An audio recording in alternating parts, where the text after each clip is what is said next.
भारतीय तत्वज्ञानाची एक विशेषता आहे. आपला कधीही प्रवास एकरेषीय नसतो. आपल्यासाठी कुठलीही गोष्ट सुरुवातीपासून शेवट आणि त्याच शेवटापासून नवीन सुरुवात अशी चक्राकार मंडलाकार असते. आणि म्हणूनच असेल पण आपला पुनर्जन्म या संकल्पनेवरती अतीव विश्वास आहे. अगदी महाभारतकालीन शिखंडीपासून ते अनेक पुराण कथांमधून लोककथांमधून आपल्याला पुनर्जन्म वारंवार भेटत राहतो. आणि म्हणूनच हिंदी सिनेमांमध्ये पुनर्जन्म फार महत्वाचा विषय आधीपासून ठरलेला आहे. आज आपण बोलणार आहोत अशाच एका पुनर्जन्माच्या सिनेमाविषयी, बिमल रॉय यांचा मधुमती. नमस्कार प्रेक्षक हो, मी नंदिनी देसाई आर्ट सर्कल रत्नागिरीच्या सिनेमॅजिकच्या या नवीन भागामध्ये तुमचं हार्दिक स्वागत करते. आज आपण बोलूया मधुमती बद्दल.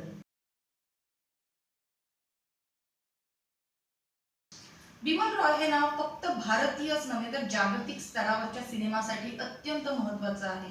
याचं कारण असं की बिमलदांचे सिनेमे हे कलात्मक होते, आशयगर्भ होते, त्याच वेळेला ते पूर्णपणे मनोरंजन देणारे देखील होते. भारतीय सिनेमा जेव्हा कधी कलात्मकतेच्या वाटेवर चालू लागला, इटालियन सिनेमाने नव वास्तववादाची चळवळ आणली. बायसिकल थीव्स पासून भारतीय सिनेमाने ती अंगीकारली आणि आपण बऱ्यापैकी निओ रिअलिझमचे सिनेमे बनवू लागलो. मात्र हे करत असताना आपण त्या कथेमधलं मनोरंजन मूल्य आणि कथा मूल्य कधीही कमी होऊ दिलं नाही. भारतीय सिनेमे हे कायम कथा सांगणारे कथानिकच राहिले, आजही आहेत. पण ज्या काळाबद्दल मी बोलतीये 1950 सालचा, हा भारतीय सिनेमाचा खरं तर गोल्डन एज मानला जातो. कारण आपण अनेक वेगवेगळ्या साहित्य कृतींवरचे अप्रतिम सिनेमे दिले, आपण वेगवेगळे विषय हाताळले. आजच्या काळामध्ये सुजाता सारखा विषय, बंदिनी सारखा विषय कदाचित आपण घेऊही शकणार नाही इतपत परिस्थिती आहे. त्याच वेळेला आपण गाण्यांचं चित्रीकरण, संगीत ह्या सगळ्या तांत्रिक अंगांमध्येही तितकीच बाजी मारत होतो. या सिनेमामध्ये बिमल रॉय यांचं नाव अग्रक्रमाने घेतलं जातं कारण 2 बिघा जमीन, देवदास, सुजाता यासारखे वेगवेगळ्या विषयांवरचे सिनेमे ते देत राहिले. त्यांनी यहुदी आणि मधुमती सारखे बॉक्स ऑफिसवर गाजलेले सिनेमा देखील दिले. बिमल रॉय यांचा 2 बिघा जमीन आंतरराष्ट्रीय स्तरावरती खूप नावाजला गेला. त्यानंतर त्यांचा 1955 साली देवदास आला, दिलीप कुमारचा रोल असलेला. हा सिनेमा बॉक्स ऑफिसवर फारसा गाजला नाही, समीक्षकांनी खूप नावाजला. बिमल रॉय प्रोडक्शन थोडंसं आर्थिकरित्या अडचणीत सापडलं होतं आणि त्यावर उपाय म्हणायला हवा किंवा एक प्रयोग म्हणून बिमलदांनी मधुमती बनवला. मधुमती हा पूर्णपणे रोमॅन्टिक, बऱ्यापैकी स्टिरियोटाईप हिंदी सिनेमा जसा असतो तसा सिनेमा. मात्र तरीही बिमलदांचा टच ह्या सिनेमाला होता. त्यामुळे ह्यातली गाणी म्हणा, संगीत, कथा सांगण्याची पद्धत, ह्या सगळ्या गोष्टी त्या काळासाठी वेगळ्या होत्या आणि म्हणून मधुमती आज इतक्या वर्षानंतरही आपण त्याबद्दल बोलतोय. मधुमतीचा विषय अर्थात पुनर्जन्माचा आहे. भूत, अंधश्रद्धा ह्या सगळ्या गोष्टींना तो स्पर्श करून जाणारा आहे आणि म्हणून अनेक समीक्षकांनी बिमलदांवरती टीकाही केली होती की आता ते व्यावसायिक तडजोडी करतायत. पण बरेचदा आपण हे विसरतो की व्यावसायिक सिनेमा आणि कलात्मक सिनेमा, कमर्शियल सिनेमा आणि पॅरलल सिनेमा, आर्ट फिल्म ह्या अशा 2 वेगवेगळ्या शैली नाहीयेत. कमर्शियल सिनेमा ही तितकाच दर्जेदार आणि कलात्मक असू शकतो आणि एखादा उत्तम कलात्मक सिनेमा देखील चांगलं व्यावसायिक यश मिळवू शकतो आणि मला वाटतं मधुमती हे त्याचं अत्यंत चपखल उदाहरण आहे. मधुमतीची कथा सुरू होते एका पावसाळी रात्री. सुनसान हवेली, तिथे गेलेला तरुण आणि त्याला पूर्वजन्माचे त्याचे भास होत आहेत, त्याला पूर्वीच्या गोष्टी आठवत आहेत. ह्या फ्लॅशबॅक मधून आपण एका फ्लॅशबॅक मध्ये जातो, फ्लॅशबॅक टू फ्लॅशबॅक ही कथा चालू राहते. वैजयंती माला प्रमुख भूमिकेमध्ये आहे, खरं तर तिला तिहेरी भूमिका आहे आणि दिलीप कुमारची दुहेरी भूमिका आहे. मधुमती हा सिनेमा पहिला असा सिनेमा होता ज्याच्यामध्ये आउटडोर शूटिंग प्रचंड मोठ्या प्रमाणात झालं. बिमलदांची मुलगी रिंकी भट्टाचार्य हिने एक पुस्तक लिहिलेलं आहे मधुमती सिनेमाच्या मेकिंग वरती. मधुमतीला ज्या वेळेला 50 वर्ष पूर्ण झाली त्यावेळेला तिने अनेक अशा ठिकाणांना भेट दिली. नैनिताल, घोराखाल या उत्तराखंड राज्यामध्ये असलेल्या ठिकाणांना जिथे मधुमतीचं चित्रीकरण झालं होतं आणि तिथल्या काही जुन्या जाणत्या लोकांना भेटून तिने त्या आठवणी जमा केलेल्या आहेत. त्या पुस्तकामधून आपल्याला समजतं की बिमलदांनी व्यावसायिक सिनेमा करताना देखील किती अभ्यास केला होता, किती विचार केला होता आणि त्याच वेळेला सिनेमा ह्या तंत्राचा किती चपखल वापर केला होता. दिलीप गुप्ता ह्याचे सिनेमॅटोग्राफर होते आणि हॉलिवूडमधनं शिकून आलेला माणूस होता. परदेशी तंत्रज्ञानाची जाणीव होती आणि म्हणून ज्या वेळेला मधुमती आउटडोर शूटला जातो, एक शहरातला नायक पहिल्यांदा गावाकडे जातो, त्याला ते झाडं, पानं, फुलं, निसर्ग, पर्वत वगैरे सगळे दिसायला लागतात, मोकळं मोकळं आकाश दिसायला लागतं. कळत न कळत त्याच्या तोंडून शब्द बाहेर पडतात, सुहाना सफर और ये मौसम हसी. ह्या ओळींना साजेसं चित्रीकरण दिलीप गुप्ताने ह्याच्यामध्ये केलेलं आहे. मधुमती इतकी वर्ष जाऊनही मला वाटतं की तो सिनेमा म्हणून खूप फ्रेश आहे. त्याच्यामधल्या फ्रेम्स खूप आल्हाददायक आहेत आणि ते चित्रीकरण इतकं नैसर्गिकरित्या व्हावं ही खरंच सिनेमॅटोग्राफरची कमाल आहे. बरं, ह्याच्यामध्ये गंमत एक अशी झाली होती की उत्तराखंडचं हे शेड्यूल करून आल्यानंतर ज्यावेळेला फिल्म डेव्हलप केली, पूर्वीच्या काळी काय चित्रीकरण होतं ते मॉनिटरवर लगोलग समजत नव्हतं. फिल्म निगेटिव्ह डेव्हलप करायला लागायची आणि तेव्हा लक्षात यायचं की काय चित्रीकरण झालेलं आहे. तसं ते मुंबईत परत आल्यानंतर ज्या वेळेला बघितलं त्यावेळेला काही काही फ्रेम्स धुरकट झाल्या होत्या, अस्पष्ट झाल्या होत्या. पुन्हा चित्रीकरण करण्यासाठी त्या गावाला जाणं इतकं शक्य नव्हतं. म्हणून इगतपुरी डॅम जवळ त्यांनी तो आउटडोर मध्ये सेट लावला. आर्ट डायरेक्टर सुधेंदू रॉय यांनी खोटी पाईंची झाडं तयार केली आणि पुन्हा एकदा सिनेमॅटोग्राफरची कमाल, कॅमेराची कमाल, तंत्राची कमाल की कुठलं शूटिंग कुठे झालंय हे आपल्याला कळत नाही. इतकं बेमालूमपणे ते मिश्रण केलेलं आहे. काही काही शॉट्स खरं तर इंडोर घेतलेले आहेत आणि ते एडिटिंग मध्ये जोडलेले आहेत, पण चित्रीकरण इतकं सलग आणि एकसंध एकजिनसी झालेलं आहे की ते लक्षात येत नाही. मधुमतीच्या कथेबद्दल बोलत असताना ओम शांती ओमचा उल्लेख येणं अपरिहार्य आहे, कारण ओम शांती ओमचा क्लायमॅक्स हा मधुमतीवरून जसाच्या तसा घेतलेला आहे. पण ओम शांती ओम 2007-8 साली आलेला सिनेमा, या दरम्यान मधुमतीने अनेक सिनेमांवरती आपला प्रभाव पाडलेला आहे. It is an influential film on a world level. फक्त भारतातच नाही, अमेरिकेमध्ये बनलेला the reincarnation of Peter Proud हा मधुमतीवरून प्रेरित होता आणि 1980 साली आलेला सुभाषघईचा कर्ज या अमेरिकन फिल्मवरून प्रेरित होता आणि त्या कर्जवरून ओम शांती ओम प्रेरित आहे असं फराह खानचं म्हणणं होतं आणि प्रत्यक्षात त्या ओम शांती ओमचा क्लायमॅक्स हा मधुमतीवरून होता. मी सुरुवातीला म्हटलं ना आपलं पूर्ण चक्राकार असतं आपलं तत्वज्ञान, तसंच हे थोडंसं आहे. मधुमतीने केवळ पुनर्जन्म या संकल्पनेवरतीच प्रभाव टाकलेला नाहीये, तर गावाकडे गेलेला शहरी नायक, त्याला भेटलेली ती खळ अल्लड तरुणी आणि त्या दोघांमध्ये वाढत जाणारं प्रेम, यावरती मला वाटतं हिंदी फिल्मवाल्यांनी तर एक कारखाना उभारलेला आहे आणि अनेक फिल्म्स काढलेल्या आहेत. पण मधुमती त्यामध्ये पायोनियर होती ह्यासाठी की यामध्ये जी अवखड अल्लड तरुणी वगैरे जे काही आहे आपलं एक नायिकेचं वर्णन असतं, त्यामध्ये वैजयंतीमाला होती.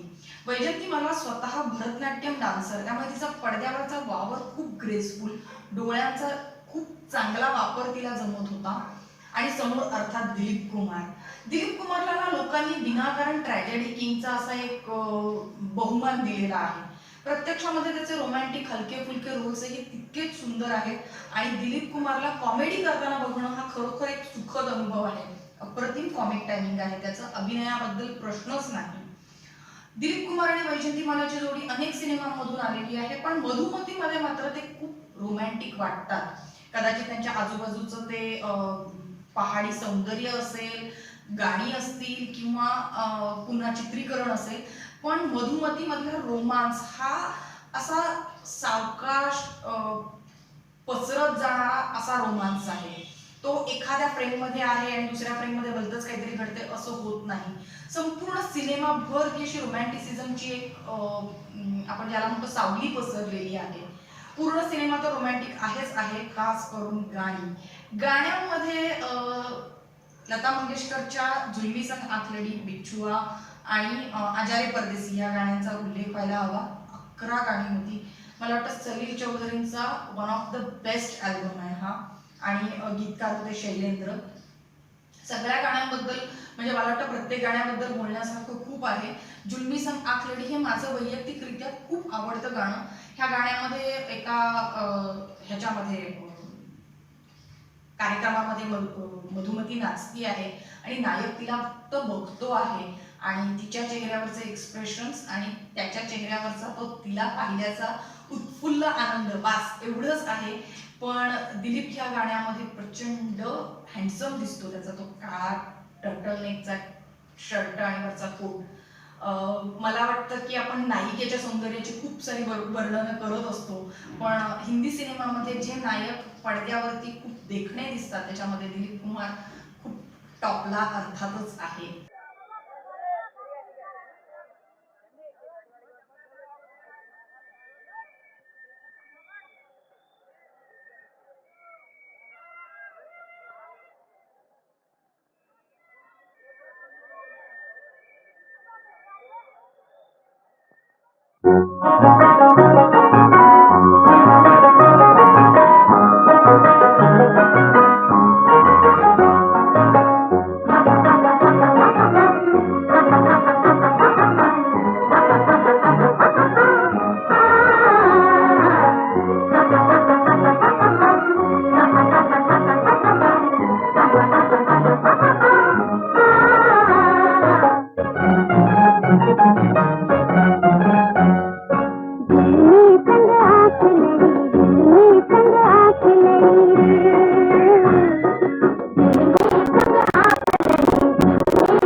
मधुमती हा विमलदांचा सिनेमा असल्यामुळे असेल, पण त्या सिनेमाला फक्त प्रेमकथेचा एकच भाग नाहीये. अनेक कंगोरे आहेत, अनेक किनारे आहेत. जमीनदार उग्र नारायण हे त्या कथेमधलं विलनचं पात्र आहे, खलनायकाचं पात्र आहे. त्याच वेळेला निसर्ग ओरबाडून स्वतःचा फायदा करून घेणारा हा जमीनदार आहे. त्याची वाईट नजर मधुमतीवर आहे आणि त्याला त्याची लालच, लोभीपणा हा सगळा फक्त आणि फक्त नायिके संदर्भात नाहीये. ज्या काळामध्ये आपण निसर्ग, पर्यावरण आणि पोल्युशन ह्या गोष्टींचा विचारही करत नव्हतो, त्यावेळेला विमलदांनी मांडलेलं हे खरं तर प्रातिनिधिक रूप आहे, ज्याच्यामध्ये एक जमीनदार फक्त आणि फक्त आदिवासींना लुबाडतो आहे आणि स्वतःचं वर्चस्व गाजवतो आहे.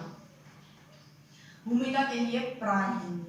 मी नायक आणि नायिकांबद्दल एवढं बोलल्यानंतर प्राणबद्दल बोलणारच, कारण माझा अत्यंत आवडता अभिनेता आणि मला वाटतं पडद्यावरती खलनायक म्हणून वावरावं ह्याच्यासाठी जी जरब, जो माज आणि जो असा मस्तवालपणा लागतो ना, तो प्राण यांच्या अदाकारीमध्ये कायम दिसलेला आहे. अनेकदा असं म्हणतात की प्राण यांचा जो खलनायक स्वरूप होतं ते इतकं लोकांमध्ये असं पसरलेलं होतं की आई वडिलांनी आपल्या मुलाचं नाव प्राण ठेवणं बंद केलं. मला वाटतं ही जरी अशी पसरलेली बातमी असली तरी ती खरी देखील असावी, कारण मी आजपर्यंत एकाही प्राण नावाच्या व्यक्तीला भेटलेली नाहीये. तुम्ही जर भेटलेले असाल तर आम्हाला कमेंट्स मध्ये लिहून नक्की सांगा. पण तुर्तास बॅक टू मधुमती.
मला वाटतं मधुमतीचं हे थीम सॉन्ग आहे आणि मधुमतीचंच कशाला अनेक तरुणींचं हे थीम सॉन्ग आहे.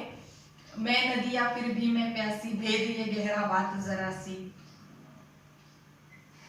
दोन ओळींमध्ये शैलेंद्र यांनी एक अख्ख्या संस्कृतीचा सारांश मांडलेला आहे.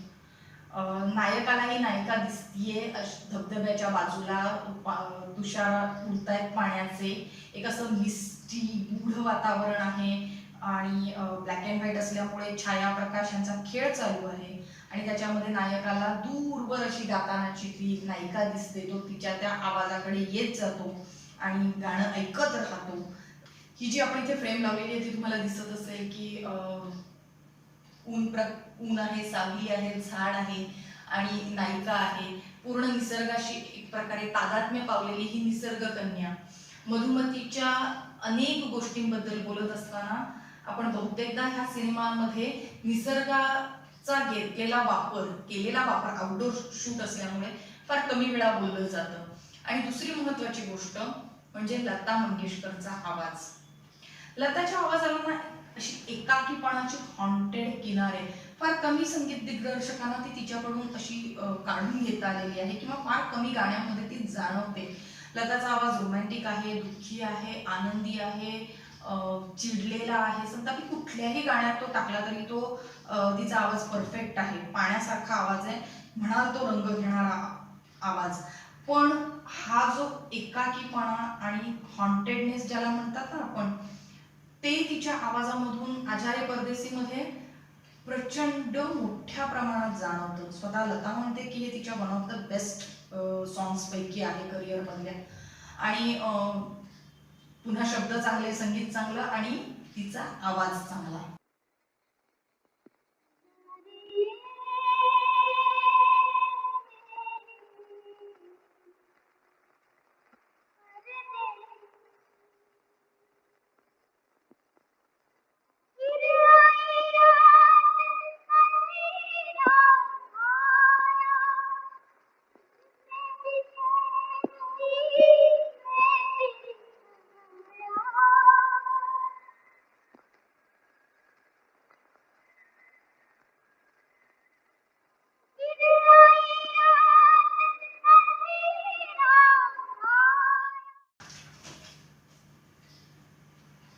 मधुमती 1958 साली पडद्यावर आला. त्याच वर्षी अजून एक दिलीप कुमारचा सिनेमा आला होता यहुदी. योगायोगाची गोष्ट अशी की या सिनेमाचे दिग्दर्शक सुद्धा बिमल रॉय होते. यहुदी गाण्यांबद्दल गाजलेला सिनेमा आहे, पण आता फारसं त्याबद्दल बोललं जात नाही. गमतीची गोष्ट अशी आहे की यहुदी हा सिनेमा ऐतिहासिक ड्रामा होता, पिरियड पीस होता. ह्याचं सेटिंग होतं रोमन साम्राज्यामधल्या कथेवर आधारित. तिथल्या ज्यू धर्मीयांवर होणाऱ्या अत्याचारासंदर्भामधला हा सिनेमा भारतात बनला होता. मला वाटतं भारतात हिंदी उर्दू भाषेचा वापर करून बनलेल्या अभारतीय ऐतिहासिक सिनेमा नाहीच, म्हणजे माझ्या आठवणीत किंवा माझ्या माहितीत तरी नाही. पण यहुदीमध्ये पात्रांची नावं मार्कस, ऑक्टेविया, हॅना अशी होती आणि पण पडद्यावर अर्थात दिलीप कुमार आणि मीना कुमारी अशी जोडगोळी होती. बिमलदांचाच सिनेमा हा देखील खूप गाजला. अर्थात मधुमती प्रचंड गाजला. फिल्मफेअरमध्ये तब्बल 9 अवॉर्ड्स मिळाली आणि हा रेकॉर्ड 37 वर्ष अबाधित राहिला आणि जीडी अल्जेने 10 अवॉर्ड्स घेऊन तो मोडला. मी म्हटलं तसं सुरुवातीला की व्यावसायिकरित्या मधुमती इतका गाजला की पुढे बिमल रॉय प्रोडक्शनला सुजाता सारखे वेगळे विषय करण्यासाठी आर्थिक पाठबळ मिळालं. सिनेमा हा कितीही कलात्मक आणि सामाजिक समस्या मांडणारा वगैरे असला तरीही it's a costly affair. Cinema करण्यासाठी सगळ्यात महत्त्वाची गोष्ट असते ती म्हणजे पैसा, कारण हे टीमवर्क आहे, त्याचं काम नव्हे. आणि बॉक्स ऑफिसवर जेव्हा एक चांगला सिनेमा चालतो त्यावेळेला आपोआप त्याच्यानंतर अजून चांगले 10 सिनेमे बनतात. मधुमती व्यावसायिक स्तरावरती पूर्णपणे चालल्यामुळे नंतर बिमल रॉय प्रोडक्शनला वेगळं काहीतरी करता आलं. नववास्तवतावादाची ही लाट हळूहळू भारतीय सिनेमांमधून ओसरली. 70च्या दशकांपर्यंत आपण मध्यमवर्गीयांचे सिनेमे बनवत राहिलो. त्याच्यानंतर मात्र ती लाट पूर्णपणे ओसरली. पण ह्याच्यात गमतीची गोष्ट अशी आहे की बिमलदांचे असिस्टंट अजित सेन, ऋषिकेश मुखर्जी, गुलजार, बासू भट्टाचार्य यांनी ही लाट चालू ठेवली. बिमलदांनी फक्त आणि फक्त चांगले सिनेमे दिले नाही तर उत्तम काम करणारी लोक स्वतःच्या हाताखाली एखाद्या गुरुसारखी तयार करून त्यांचे हे शिष्य पुढे सिनेमे बनवत राहिले. आज आपण ज्या वेळेला गुलजारचे सिनेमे बघतो, बासू भट्टाचार्यांचे सिनेमे बघतो, ऋषिकेश मुखर्जींचे सिनेमे बघतो, त्यावेळेला कळत नकळत कुठेतरी बिमलदांचा एक हात त्या सगळ्या सिनेमांवरून फिरलाय हे आपल्याला जाणवत राहतं. प्रेक्षक हो, तुम्हाला आजचा हा भाग कसा वाटला हे आम्हाला कमेंट्समध्ये खाली लिहून कळवा. आर्ट सर्कल रत्नागिरीचं हे चॅनल लाईक करा, सबस्क्राईब करा, शेअर करा आणि भेटूया पुढच्या आठवड्यामध्ये अजून एका सिनेमाबद्दल अशाच काही गप्पा मारण्यासाठी.